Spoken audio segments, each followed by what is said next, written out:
Star Wars: The Acolyte from Disney Lucasfilm and showrunner Leslye Headland and Lucasfilm president Kathleen Kennedy is getting pretty much the exact fan reaction that we expected. Even with a 93% total critics score, that is nothing compared to the 32% that the actual viewers of this show are lobbing at it. By the way, that is by far the lowest audience score that anything Disney Star Wars has ever produced has received, even nearly 20 points lower than the Book of Boba Fett. And to make matters worse, as we have seen many times in the past, if we actually click into the top critics score, those are the critics that Rotten Tomatoes considers the best of the best, well, that critic score drops to 71%, sharp 22% drop from all critics. Now, apart from bland storytelling, flat performances, and terrible dialogue in many cases in The Acolyte, one of the biggest problems this show has suffered is, frankly, the press tour of its own cast. And today, we're going to show you exactly what we're talking about.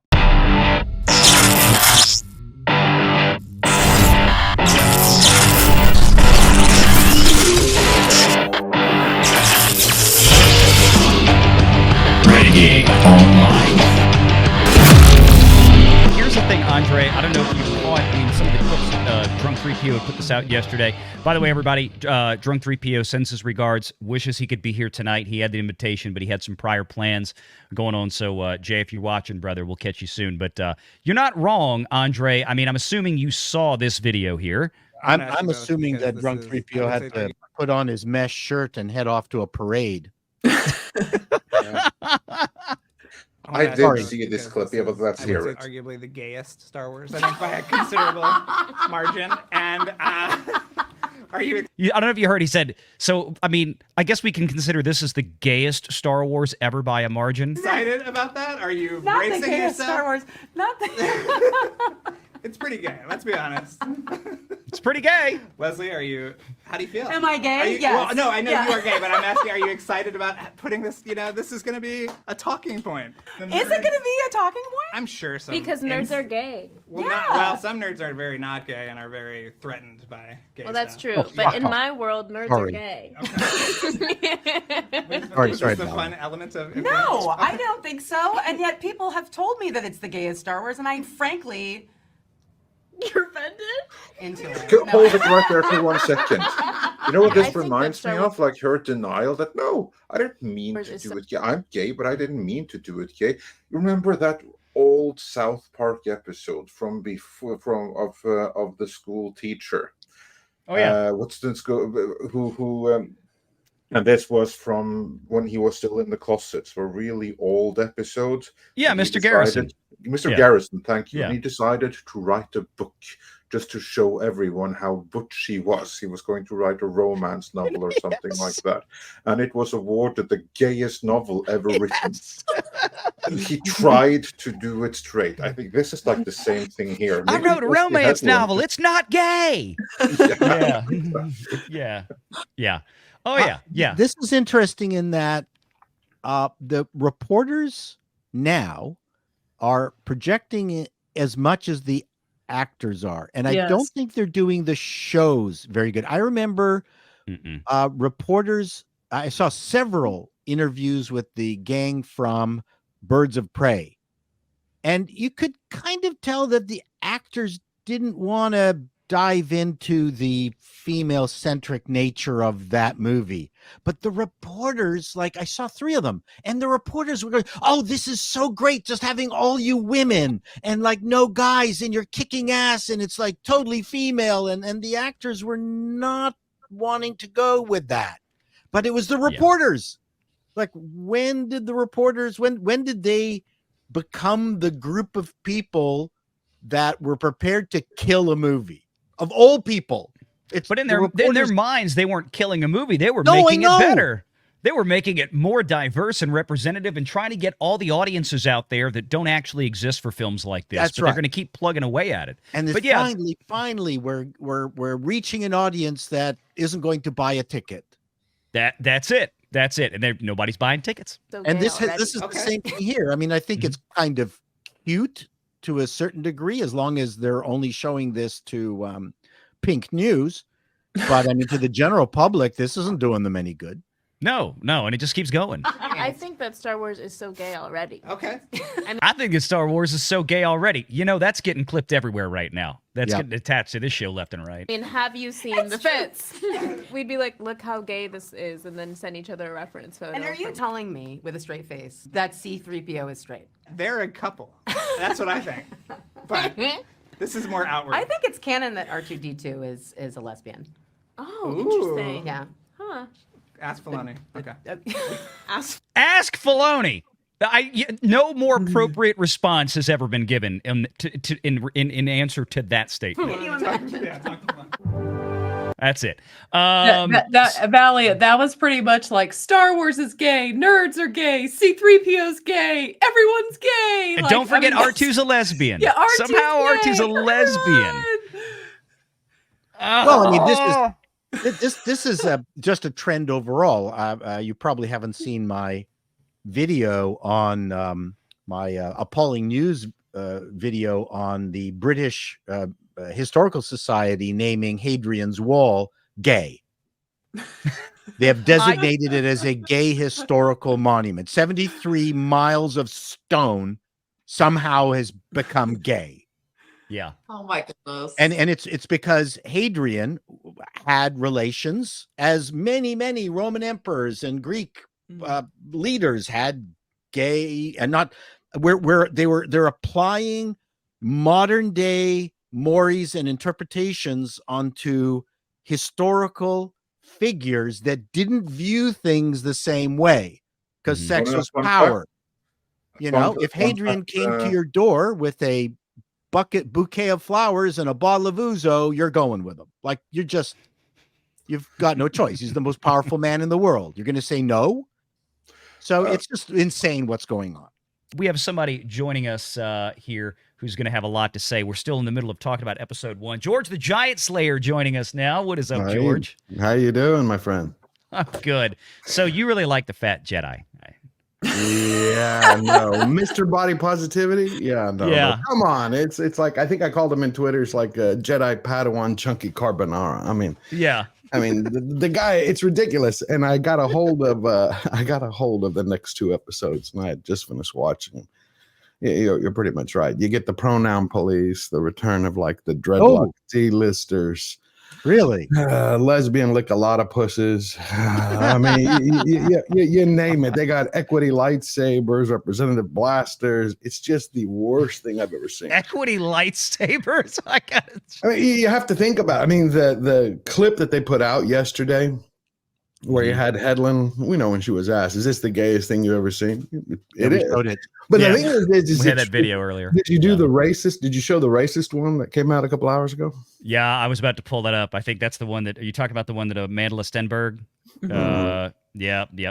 Well, I'll tell you what. Since you brought it up, let's go ahead and do it. Let's see. I think I have it queued on one of my bookmarks here. Hang on. Let me back it up. Yep, there it is. If you're referring to this one, which it's the one. I'm not sure exactly. Here we go. Right here. Yep. It's 10 seconds in, 15 seconds in. Yeah. So it's just let's just play it. All right, everybody. Here we go. This is Amandla Stenberg, the star of The Acolyte. And, well, if you wanted to know just how much equity and diversity we're getting in this show, well, listen to the star's own words. In the beginning of I Am Legend, where he's like, first it was or maybe it's another dystopian movie, but it's like, first it was the zombies. He had to kill that poor dog. You know that, like, that's how they effectively made white people really afraid during that movie, was that they killed the dog. You know what I mean? Animal cruelty is the one thing I won't allow. Animal cruelty. That's the one thing. What gets them. I think it wasn't until I was older and I could really understand things infrastructurally that I got, oh, right, Hollywood is a white institution. And that means that... You mean the one that hired your ass? Yeah, that... I didn't understand until I was older that institutionally white or Hollywood is white, or structurally, however she said it. But yeah. So this is where we're headed, folks. This is Star the Acolyte. Well, and the other thing I'd say is, yeah, clearly 90% of your DNA is fucking white. Right. Oh, I know. She's clearly so white. I know. And But you know, she's like Obama. She really hates the white half. well, the thing is, it is fashionable to lean into the 3% of whatever race is remaining in your bloodstream. Yeah. That is fashionable. I'm 1% Greek. That makes me Greek. Like, yeah. And this woman here. Well, I'm 20% asshole, so she's a stunning woman who happens to be lesbian, and the thing is, you know, it's to her benefit to lean in on whatever remaining, you know, African American genes are left in her gene pool. Well, she should be self-flagellating. Where's the hell? Where's the whip to like? Oh, I hate my one side. Come on, it's ridiculous. You know what the worst part of the Acolyte was? Is the fact that I didn't understand. I have to talk to Alan about this. He said it was almost similar in the way it's like set and writing was to Andor, and I'm like, what? To what? To Andor, and I'm like, okay. I don't even think they even come close. Not only, I mean, I know a lot of people are complaining about, you know, the fire in space, but Star Wars has done that forever. It's a space opera. No, explosions in space are different from things on fire. To me, if that was the only problem, I could overlook it. It's the fact that, again, it's something that Kathleen Kennedy, you know, she uses Star Wars, if you think about it, almost like a vicarious strap-on to screw every fan in the world who's male. And the problem is that she's doing it repeatedly. And you can tell this because she said 2 years ago, I believe it was, and she also said 6 years. They don't care about the story. They care about who is telling the story. So when she had Leslye Headland, Mrs. Head, she basically said, you know, I want it to be Frozen versus Kill Bill. Well, I didn't get any of the Kill Bill. Like, how do you have two sisters, haven't seen each other for 16 years, both have the same damn haircut? I know it's supposed to be the same thing. It's like, yeah, yo, it's like, what's going on? There is only one song in the galaxy that has Jerry curl. Right. Okay, so George, I think like where she thinks she got the Kill Bill is just the vendetta. The Jedi have done something horrible to her, and she's gonna kill all the kill squad that you know did whatever it was. Good point.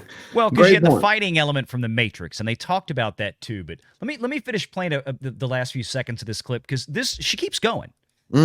That representations within Hollywood are going to be extensions of white supremacy, and not just in Hollywood, but you know, in music, in entertainment, and in media. We do put biracial and light-skinned people on a platform and expect that to monolithically represent all Black people, but it's another way of, like you said, making white people feel comfortable. Did you give up your job? Distinguish? Yeah, that's what I'm saying. It's like this is just bizarre. Wow. Like this is just, you know, Saul Alinsky rules for radical modern social Marxism kind of craziness. The level of arrogance of this woman is staggering. It is, because why didn't she turn around and give it to a non-biracial Black person? You should have. You've been like, this is what I believe. This is what I stand. My principles. Yeah, bullshit. Well, that's just it. This is a lot of pomp and circumstance and not a lot of action here. Kind of like the Acolyte itself. Well, I mean, different shades of Black people. And it's a way to crush down the story. On behalf of the light-skinned community, it is our responsibility when it comes to, you know, visibility to know what spaces are appropriate to take up or not. And that's a lesson that I've learned. And I'm really grateful because I have a really extensive queer community, and I have many people that I love so deeply around me who share a lot of the same values as me. And I can commune with them, and we can grieve about the state of the world, and we can also decide what we want to do together collectively to organize, you know, whether it's like in a moment like this, if it's going to our local protests or so there we have it. That's basically But she won't give up her job, Valiant. That's it. It's like, you know, she's sitting here lamenting, well, you know, this role should have gone, I guess is what she's saying, in the Acolyte. Maybe they should have picked a darker skinned Yeah, I was just going to person. say she should have. But I'm going to hang on to it because I can use this station and this paycheck to bring awareness and on activism. the topic. It's like, what the? These people are bizarre. And even an old Daily Show clip featuring Amandla Stenberg back from 2018 has resurfaced, just adding more fuel to the fire, adding more questions to the mix as to why somebody who is so outspoken on such controversial things was even cast in this role, knowing that this could drive yet another rift in an already completely demolished fan base. When people watch The Hate You Give, what do you want them to walk away with? Because I know everyone has a slightly different feeling. Well, I mean, white people crying actually was the goal.